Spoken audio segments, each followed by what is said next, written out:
এখানে bag tag সব গোছানো কমপ্লিট। কাল সকাল হলেই রওনা দিতে হবে। এদিকে এই ব্যাগটা গোছানো কমপ্লিট, শুধুমাত্র বেড কভার দুটো ভরবো আর যেগুলো জামা কাপড় পরে আছে সেইগুলো ভরবো বলে ব্যাগের চেন খোলা আছে। সকালবেলায় উঠে আগে চাদরগুলো ভাঁজ টাজ করে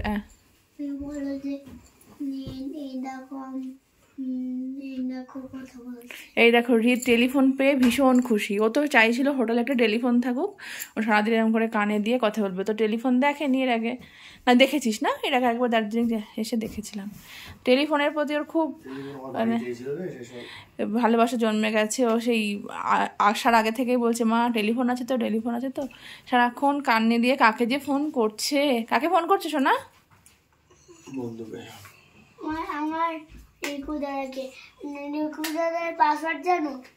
পাসওয়ার্ড না, ফোন নাম্বার 9602।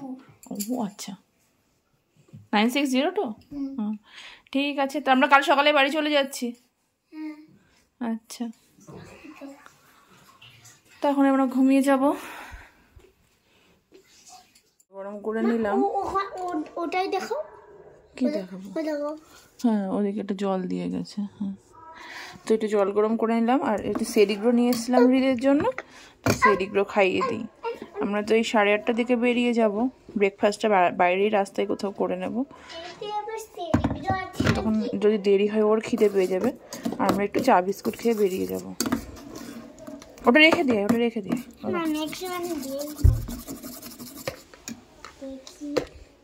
গুড মর্নিং, সকালকে নতুন একটা সকাল।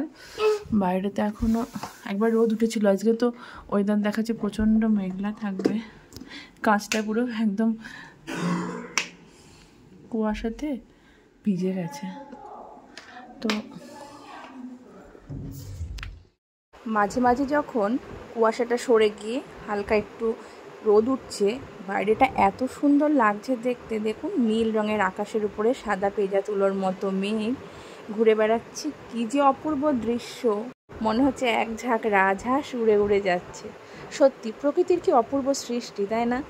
ভীষণ ভীষণ সুন্দর লাগছিল। তো আমরা সকাল সকাল স্নান টান সেরে নিয়েছি, কারণ তো বেরিয়ে যাব। আর আজকে একটু মেঘলাই হচ্ছে, মনে হচ্ছে যেন বৃষ্টি নামবে। একটু ঠান্ডাও আছে। তো বাইরে সবাই বসে বসে একটু গল্প করছি শেষবারের মতো।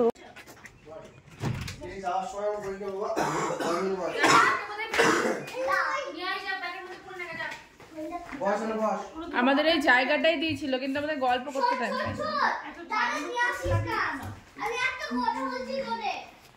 বসে বসে গল্প করছিলাম, আবার ঝুপ করে কুয়াশা নেমে আসলো। সেটা দেখানোর জন্যই বাইরে আসলাম। দেখুন কি সুন্দর, মনে হচ্ছে না মেঘগুলো ঘরের মধ্যে চলে আসছে উড়ে উড়ে।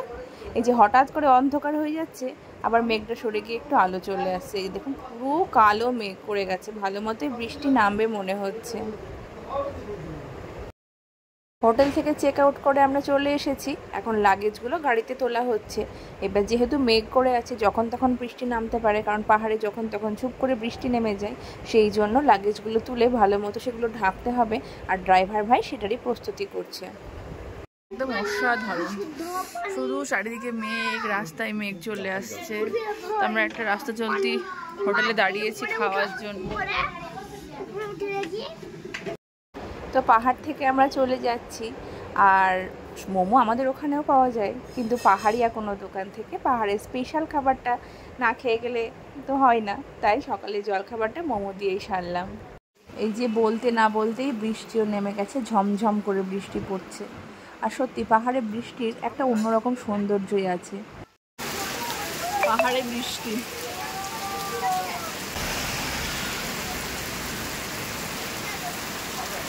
তো আমরা যেখানে মোমো খেলাম, তো ওই দোকানের মালিক আর একজন আছেন, ওনারা হেল্পার কিনা জানি না। তো ওনারা বসে বসে মোমো বানাচ্ছেন, আর সবসময় হাসি মুখ, কী সুন্দর হেসে হেসে গল্প করছেন আর মোমো বানাচ্ছেন। আর এত স্পিডে বানাচ্ছেন, তাই দেখে আমি আর লোভ সামলাতে পারলাম না। আমি বললাম আপনাদের মোমো বানানোর একটা ভিডিও করে রাখি, যদি কখনো মোমো বানাই আপনাদের এই কী করে বানাচ্ছেন সেই জিনিসটা আমার কাজে লাগবে।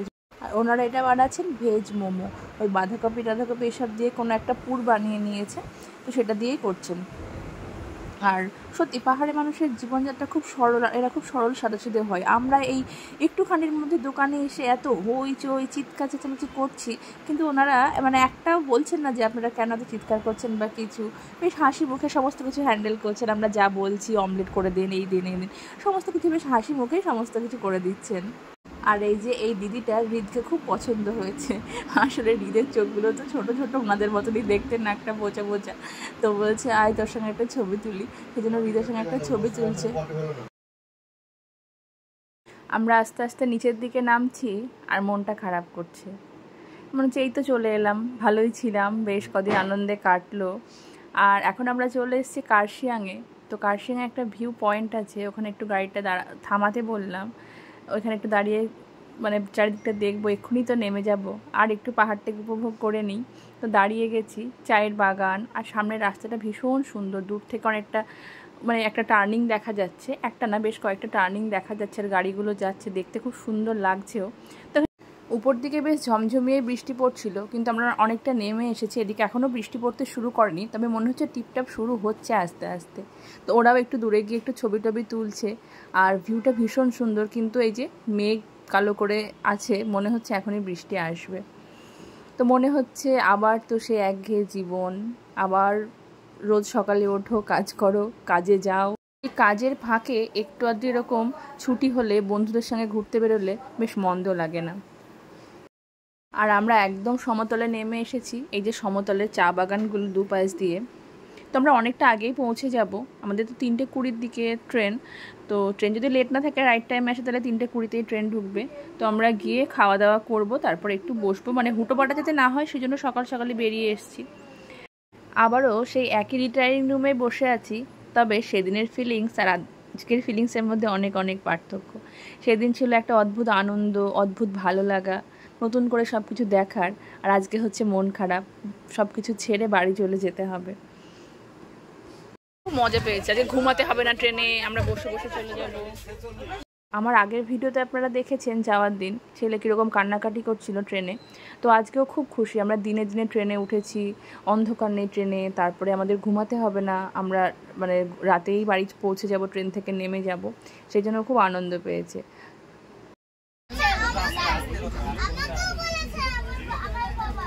এই তুই পিছন দিকে পড়ে যাস না রে, ঠিক করে বল।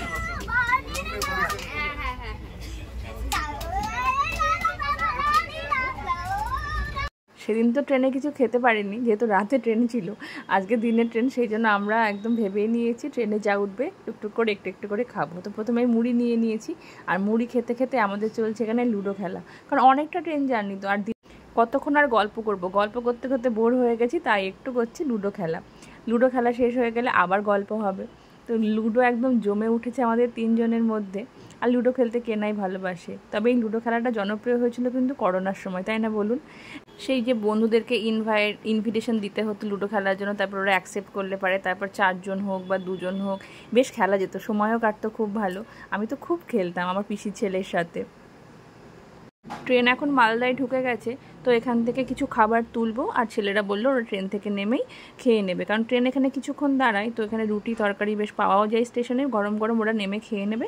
আর খাবারটা অর্ডার করা আছে, মালদা থেকেই তুলে নেবে, আমাদের জন্য কিছু ওই রাইস রুটি সব অর্ডার করেছে। আগের বার আমরা একটা ভীষণ ভুল করেছিলাম, যে এবার দিদিদের সঙ্গে এসেছিলাম, তো ট্রেনে উঠেই দেখছি অনেকে খাবারে অর্ডার নিতে আসছে। তো আমরা ভেবেছিলাম ওরা হয়তো ট্রেনের যে প্যান্ট্রি থেকে যে খাবারগুলো দেয় মনে হয় রেলেরই ওরা কেউ হবে। তো আমরা খাবারটা অর্ডার করলাম, আর সঙ্গে সঙ্গে ওরা দিয়ে গেল। তো সেই খাবার আমরা মোটামুটি 8:30 9টার দিকে খেতে গিয়ে দেখি পুরো খাবার নষ্ট, মানে প্রচণ্ড জঘন্য খাবার ছিল, আর নষ্ট হয়ে গেছিলো। তো খেতে পারিনি, এবার আর সেই ভুলটা করিনি। ওই যে ওরা মালদাতে নেমে এখন রুটিটা খাচ্ছে, আর আমাদের খাবারটা এক্ষুনি দিয়ে গেল, তো আমরাও একটু পরেই খেয়ে নেব।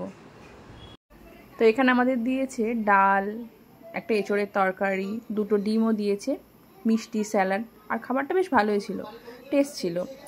ছেলে রুটি খেলো আর আমি ভাতটা খাচ্ছি। ও কিছুতেই ঘুমাতে চাইছিল না, কিন্তু কতক্ষণ আর জেগে থাকবে, আমরা তো সেই নামবো 11টার সময়, তাই জোর করে ঘুম পাড়িয়ে দিয়েছি। ট্রেন এবার একটু আগেই ঢুকে গেছে, আজিমগঞ্জে, ওই জন্য প্রায় 15-20 মিনিট দাঁড়িয়ে আছে, টাইম হলে তারপর ছাড়বে। তো আমরাও সবাই রেডি ব্যাগ ট্যাগ নিয়ে, কারণ এরপরেই তো আমাদের নামতে হবে আমাদের স্টেশন। এবার একটু ঘুম ঘুম পাচ্ছে, কিন্তু ঘুমালে তো চলবে না, সেই 12টার সময় বাড়ি গিয়ে ঘুমাবো। ট্রেন থেকে আমরা নেমে গেছি, আর গাড়িও আসতে বলে দিয়েছি, গাড়ি চলে এসেছে। ছেলে ঘুমিয়েছিল, ছেলেকে ঘুম থেকে তুলে দিয়েছি, নাহলে ঘুমন্ত অবস্থায় ওকে নিয়ে নামাটা সম্ভব হতো না। ওর বাবা ব্যাগগুলো নিয়ে বলল ওরা নামছে, বাচ্চা কাচ্চাগুলোকে নিয়ে আমরা নামলাম। এখন 10:45 মতো বাজে, আর বাড়ি যেতে মোটামুটি এই রাতেরবেলাতে 1 ঘন্টায় পৌঁছে যাব। তো বাড়ি গিয়ে ভাবছি এই বাড়ি গিয়েই তো আবার কাজ শুরু করতে হবে, কারণ কয়েকদিন বাড়ি নেই, ঘরটর সব ধুলো, বিছানার চাদর চেঞ্জ করতে হবে। মানে ভাবলেই একটা কেমন লাগছে, বেশ ভালো ছিলাম কয়েকদিন। তো যাই হোক, নর্থ বেঙ্গল ভালোই কাটলো। নর্থ বেঙ্গলের ভিডিওগুলো আপনারা যারা দেখেছেন কেমন লাগলো কমেন্ট করে অবশ্যই জানাবেন। ভালো লাগলে আমার চ্যানেলটা সাবস্ক্রাইবও করতে পারেন। আমার ফেসবুক ইউটিউব দুটোই চ্যানেলের নাম একই আছে, হৃদ মাঝারে রাখি। তো আজকে এইটুকুই। ভিডিওটা দেখার জন্য আপনাদের অসংখ্য ধন্যবাদ। সবাই খুব ভালো থাকবেন।